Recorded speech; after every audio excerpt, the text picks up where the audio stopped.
No, it's simple when I speak of it, but again, I just thought that if I'm not going to take this person right here, who is me, who is going to take this person? Because this person is damn hot, She is hot.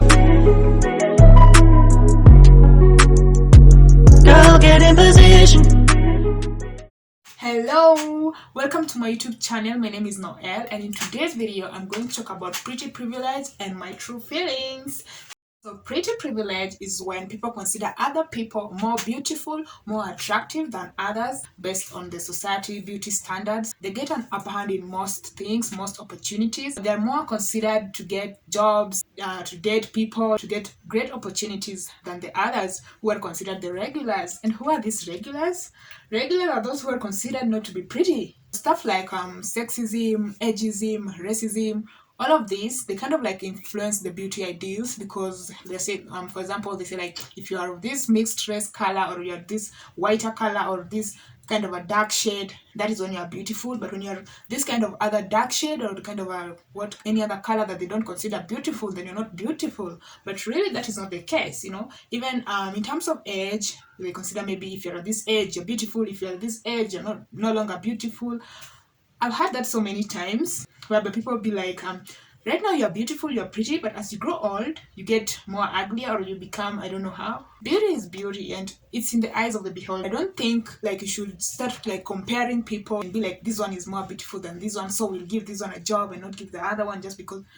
I really don't understand that part, but that is what we're going to talk about in today's video. Pretty privilege is experienced in almost all environments. You can experience this at workplace, in dating places or dating sites, when you're with your friends, which personally I've experienced, and I'll explain this later on in the video, because it's something that disturbs you until to the point that you come to accept that you are who you are, and they don't define you with those standards that they've placed on other people. Some people go for plastic surgeries because they want to look a certain way. The social media, for example, the TikToks, the Facebook, the Instagram, they've placed certain beauty standards that people now want to look like that in order to be considered beautiful. For example, they may want to look like certain celebrities. I've watched videos on YouTube of people trying to look like the Kardashians. I've watched people trying to look like Rihanna, just doing plastic surgeries just to look like these people, because they feel like that is the beauty standard that has been placed, the bar has been placed for them. So they want to reach there to be considered more attractive, maybe to get opportunities, or to get people to date them, or any other thing. Who are you? You in person, what's your identity? What do you identify yourself with? For example, your body features, you can say maybe the type of face that you have, the type of body that you have, all those features identify you for who you are. So when you alter it to suit someone else's features, the person that you are is kind of lost in the process. Maybe the inward person, or the inner soul, the person that you are, is still there, but now the body, the person who was representing you physically, I don't know if you understand this, is replaced with someone else. And then now you have that other person, and now you've replaced yours. I don't know how you feel about that, because I feel like I still have to identify with who I am, because the person who I am must also be given an opportunity in this world to explore these things that are happening, experiences, and all that. Do you want to resemble people in magazines, in TV, so that you get opportunities? I don't know if that's a great idea, but there's an alternative. There's kind of like an alternative for this. You may just go for that alternative, like just be yourself, make yourself feel better, improve on yourself. Just things that make you realize the potentials that you have that you don't want to explore. In the process, you get to know who you are. What if you appreciated the person in your body and treated him or her nicely? Maybe that person that you were ignoring, who is you, is able to get some opportunities. When you finally become your true self, you believe that you are you and you don't want to resemble someone else. In that process, you might get opportunities for this person, which is a good thing, because this person is basically you. Beauty is diverse, so you have to raise your self-confidence, raise that self-confidence so that you get to your level, to who you are, to who you're supposed to be. Your self-love cup should be overflowing with confidence. I'm going to tell you a little story based on pretty privilege that I experienced. I met this person, I think in the social media. So we were talking for about a year. Maybe he'll watch this video. but again, this is just for learning purposes. Yeah, so I met this person social media, and then we talked online. We didn't meet physically, so then I was really interested in meeting this person. We planned, then after like that 1 year we met. I was so happy to see this person because I think we had developed our friendship online to the point of like we were like more eager to like meet each other, and now continue on with that friendship after meeting each other and all that stuff. I went back to my place, and then he also of course went back, so we stayed like that, and then feelings started coming along. Okay, before that there were no feelings because I think we were more for the more like friendship thing more than the falling in love kind of stuff.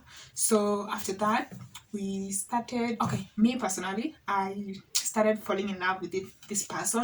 I think it's because of his personality and how he was like talking to me, treating me by the text and stuff. In this scenario, I'm going to introduce two characters in these stories that will be more interesting. So I'm going to be Kong and he's going to be Godzilla.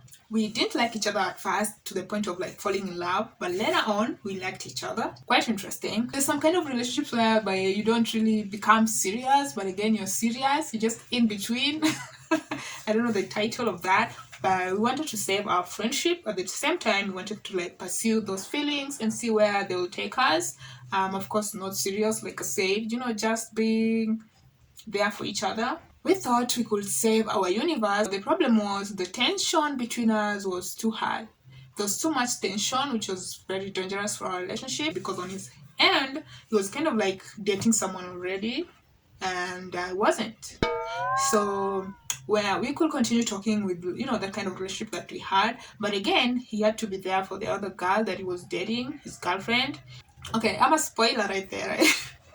I'm a spoiler, but again, we continued talking. Then he was dating that girl, and then at some point, I felt like something is not right. I felt like he's not treating me right because this girl could call me at some time, and tell me stuff that I didn't want to hear because if I'm friends with someone and I'm not dating that person, you cannot restrict us from like talking in a certain manner or friendship manner. So like you're cutting off our friendship just because you feel threatened by me, who's a friend. You come there yourself and start telling us you are the Mecha Godzilla. In fact, you are the Mecha Godzilla.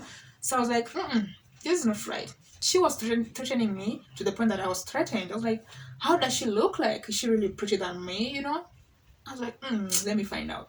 So with me, with my curious nature and stuff at that time, I went and looked up for this girl and found out this girl. I saw her in the pictures, of course, social media.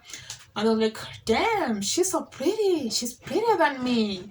Oh my gosh, I don't have a chance in this friendship. I'm gonna just be thrown in the dustbin like, shh, I'm just gonna go with the wind, okay? So like, what do I do? How do I save this friendship? Because it is so important to me because this person actually made me feel so different from the other people. I don't know, in my entire life, trust me, this one, I don't know, there's just a certain way that it made me feel. Maybe it's because I made myself vulnerable to that kind of a relationship, like I accepted that kind of a thing, and then guess what happened? Me being the Kong and he being the Godzilla. I kind of feel emotional right now because I'm trying to, okay. So in that situation, she ended up with a guy totally. So I was kicked out of that relationship stuff. This guy stopped being friends with me. He's just, dropped me and left me. I don't know what was his thoughts because I really don't think of any situation that I did or anything that I did that made him mad or anything bad that I did to this guy. I just kind of thought like maybe this girl, because she was pretty, this guy just weighed the options and said this other girl is not pretty, so I'm gonna end up with this pretty one and she's gonna be my girl, and the other one is not gonna destroy this relationship for me, so let's kick her out. That made me feel bad because I really don't like attacking the other person and making them feel like the bad people or the bad guy, but I had to for this situation to explain how pretty privilege is not a nice thing, because so it kind of like benefits some people, but again it's not something that I could say is nice. So I don't really agree with the pretty privilege promotion thing. Like I don't like it. Okay, so we'd rather be on fair grounds and treat each other or everyone fair and square. I was actually at that point in my life some time back where I was feeling a certain type of way, which made me feel worse for who I am. So in the process, I gained the confidence back and became the person that I am right now. And I'm happy with who this person is because I'm able to explore more things about myself. I'm able to improve on my talents, my hobbies. I'm able to interact with my friends, my family. You know, the kind of things that when you miss happiness, and when you miss that happiness, you feel sad. You know, you're allowed to feel sad, but not always. You're at a certain place where if something worries you, you really know how to come out of that situation. You really know how to come out of that situation. You have to have the confidence to protect who you are, to build who you are, to be competent so that you may succeed or at least get these opportunities that are considered for the other pretty people who are considered by the society as pretty. Let me tell you this: pretty is in white color, pretty is in black color, pretty is in mixed color. Pretty is in thin, thick, tall, short, skinny, small. All of this. It's just you to identify that, to tap in on that wire and get that kind of thing that you're missing that the other people are getting. I have benefited from pretty privilege. It earned me a date, which I also talk about. We must not misuse this advantage or experience and make others feel, like less of themselves, regardless of who they are. I also kind of understand the people who feel like they're pretty or they're beautiful. I really don't blame them at all. I don't blame them because they have accepted who they are, that they're pretty and they're beautiful, and they've embraced that. The thing is, you're not supposed to make others feel less of themselves just because you have that advantage.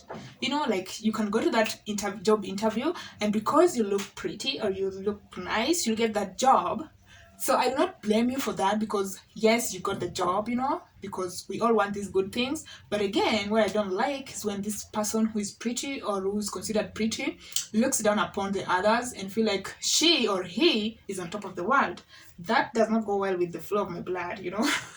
Not because I'm jealous or I'm anything. It's just because I feel like everyone deserves an opportunity, and I feel like it's fair for all of us. I just feel it's supposed to be that way, which is not, because the society has made it that way. Okay, so the only thing we can do right now is to try to make it less there by trying to do the things like, for example, to yourself. For example, let me give myself as an example.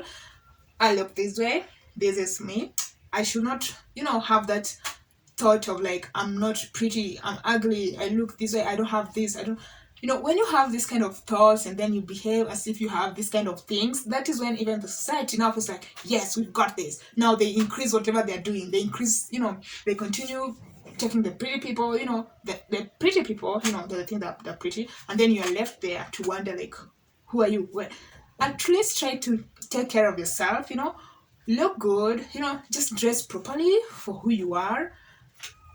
Take care of yourself, do skin routines if you can, clean your face, just proper hairdos or anything, just look good, especially also on body positivity part, because you have certain body types and then now you consider yourself less because you have a certain body type.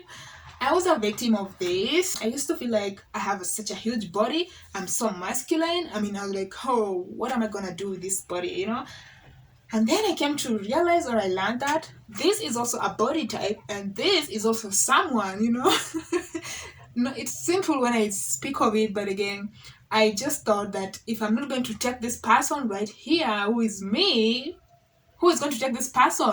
Because this person is damn hot, She is hot. So I decided I'm going to take this person, I'm going to grow with this person, I'm going to protect this person, I'm going to do all the good things, get good opportunities for this person who is me. Okay, that's how you're supposed to think for yourself. Despite all these things happening, your first instinct, right, should help you to like progress yourself so that you don't like miss these opportunities that these other people are getting, because already this thing is there. Pretty privilege is right there. I used to have friends in college, in high school, so we used to like walk together when you're going somewhere or anywhere, so we used to walk together.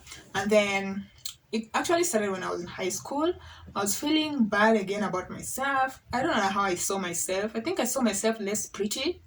Pretty much that was the thing, because at that time I used to be so my cheeks my cheeks used to be so round, and then my eyes used to be tiny, super tiny, and then I don't know, I just looked some kind of a way, and actually it made me feel bad. So when we were taking pictures, I could actually take a look at the pictures and say, let me see, because I was feeling that way. Now let me look at the picture and see if I have the same feeling. Then when I get a picture of myself, I'm trying. Okay, the first thing I look at myself, of course, if I'm looking good or bad. So when I look at myself, I'm like, wow, I don't look that bad at all. I mean, I'm cute. I'm cute. I'm cute. So I was like, this girl is cute. In fact, in this picture, she's the cutest. She's the cutest. So I was like that, and then that thing just grew until to the point of I was like, I know I look good, I look fire, and if that person or any other person doesn't see that, there's someone who is seeing it, and I'm the number one fan of myself. I'm the one who is seeing that first person. So if you don't see it, I'm sorry, because it's right there. That made me to have the confidence, to build the confidence, to get these opportunities just as others to get these opportunities. Because when you keep relying on the negative part, you will never get to the positive part. You will not, because other people will be like grabbing these opportunities and you're just there not getting them, yet you deserve them. So go for it. Just try to embrace who you are. Okay, don't let people look down upon you, and don't let this thing affect you. Don't let people looking down upon you affect you. You will get this everywhere, trust me. You will go to places and find people who will still look at you and say you don't look good. There's some things you can't ignore, even if people are saying that those are your thoughts, or that is what you think. That is your thought, that is what you think, because the society has placed it that way. And who is society? Society is us. That's what I'm trying to say also in the beginning. This kind of a positive feeling should begin from you yourself. So as I was saying, when you go to this place, and then people will obviously consider someone else more pretty, people will get to talk to that person. But again, I don't think this works. I don't know, I'm just confused with this issue of pretty privilege. I think it's because it has affected me, yes, both ways. I've benefited from it, and I've also made a loss from it, kind of a thing. Because in terms of why I've benefited from it is that maybe I've gone to some place, and because there's a certain way that I look and the emotions that the kind of physical appearance or the kind of atmosphere that then someone comes and talk to you and the others are right there. I mean, you benefited from that because maybe you're pretty and your atmosphere is also your attitude and everything. So you get the date. Negatively, where people consider talking to others because they are pretty than you. It's both ways. So I cannot really I'm just on both ends of the scale. So, and this is a good feeling, because you get to learn, you get to know how when someone is on this other side, how they're feeling, and you get to learn how when someone is on the other side is feeling. But anyway, I don't know, guys, but do you ever feel like you love yourself so much to the point of no return? I sometimes feel like I love myself so much to the point of no return. You're not going back. So even if you do all those kind of things you want to do, or see me in a certain way, or tell me this and that, I'm still going to remain me. I'm still going to embrace who this person is. I'm not going to lose her in any way. And that is called falling in love with yourself. Self-love. You should have self-love. I'll be seeing you in my next video. Bye. Hello. Welcome to my YouTube channel. My name is